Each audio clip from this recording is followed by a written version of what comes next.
It's safe to say we all want better lives. Unless your life is perfect, then I'm happy for you and you can skip this video. But if you're like me, you want some change in your life. More confidence, less stress, more money, a better job, a healthier lifestyle, whatever. And even though we want these things, sometimes we don't act or do the things we need to get them. Why? One word: motivation. But not because you lack motivation, but because you're motivated by the wrong thing, in the wrong direction.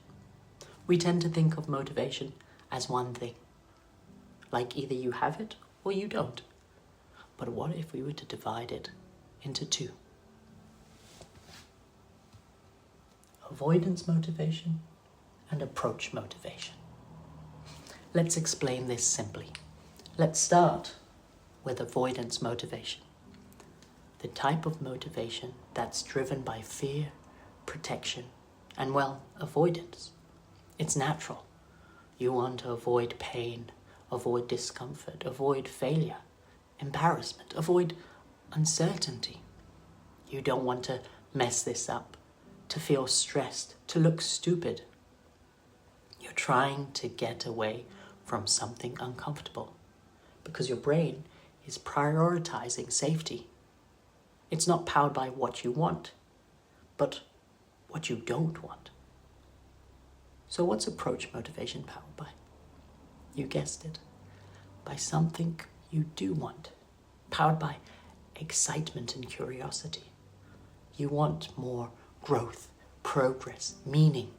You want to build, be better, move closer to the life you want. You see the difference?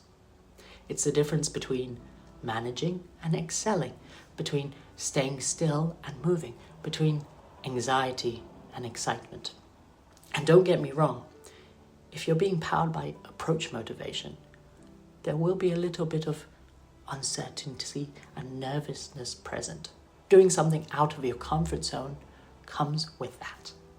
But it doesn't run the whole picture like an avoidance motivation. And doing something out of your comfort zone is how you get those things that you want, the things that make you feel better, your life better. So now, let's shift you from avoidance to approach with 3 steps, plus 1 bonus one. First, notice the difference between avoidance and approach. Ask yourself, and this question is important: am I acting right now because I'm avoiding something or because I want something? Once you know, try to consciously shift your focus towards what you want and act from there. Second, focus your goals consciously. Build goals based on what you want, not what you are trying to escape. Let them come from your values and from the kind of person you're actually trying to be, not from fear. And third, look forward and weigh out the cost. If avoidance keeps driving your decisions, where will you be in 1 year, in 5 years, in 10 years? And if you led with more approach motivation, how would your future look different?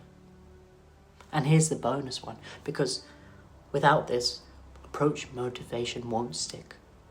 Start small, act small, one tiny step at a time. When the step is small enough, your nervous system doesn't freak out, you don't overwhelm yourself, and you don't snap back straight into avoidance. Small, deliberate steps keep you moving. Remember, avoidance isn't a flaw. It's unconscious protection. But approach motivation comes from conscious choice. You don't need to feel fearless. You just need to be clear about what you want, accept a little bit of discomfort, and move one small step forward. That's how you build momentum. And that's the mini workshop for the week.